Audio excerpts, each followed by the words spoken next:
क्या भील रहे हो। एक मार्मिक कहानी।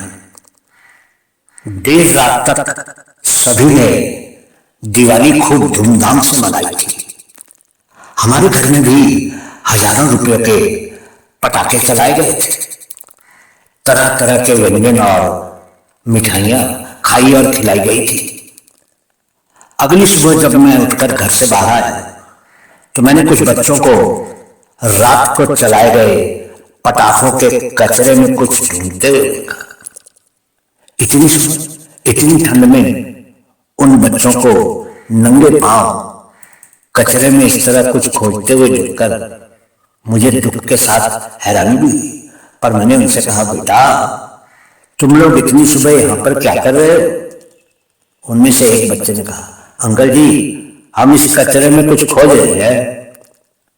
वो मुझे देखकर बहुत डर गए और वो उठकर वहां से जाने लगे, पर मैंने उनको रोककर कहा, अरे अरे बेटा डरो मत, बताओ क्या खोज रहे हो। एक बच्चे ने कहा, अंकल जी हम इस कचरे में बिना चले हुए पटाखे खोज रहे हैं।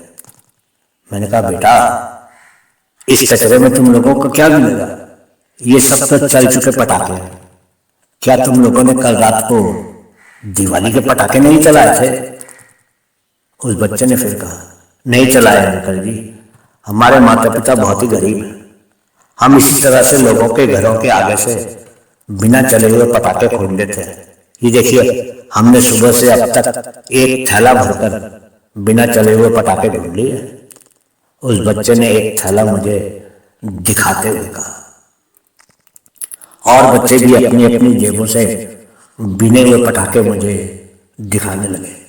एक ने कहा, ये देखिए अंकल जी मेरे पास 5 चक्री, 3 पटाखे, 2 बड़े अनार और 3 रॉकेट है।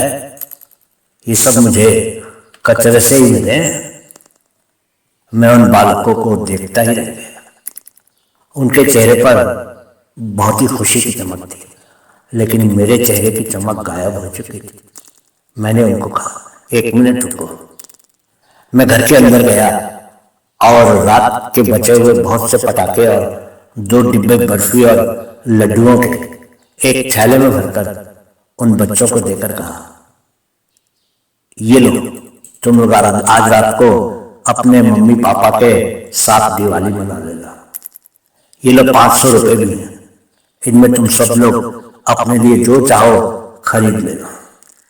तुम लोग हर त्योहार से एक दिन पहले मेरे घर आ जाया करो।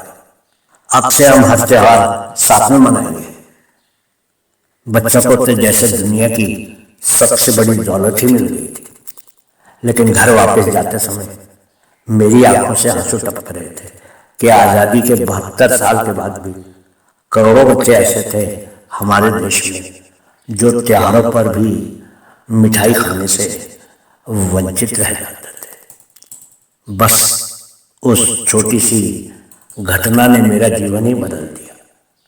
लेकिन अब मुझे जो मजा आसपास के गरीब बच्चों के साथ त्योहार मनाने में आता है, वो शायद अब किसी भी चीज में नहीं आता।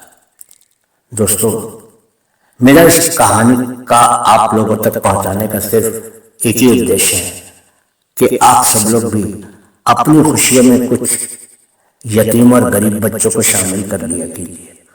आपको धीरे धीरे वो बच्चे भगवान के भेजे हुए आशीर्वाद के रूप में लगने लगे। आपके घर में बरकत की वर्षा होने लगी।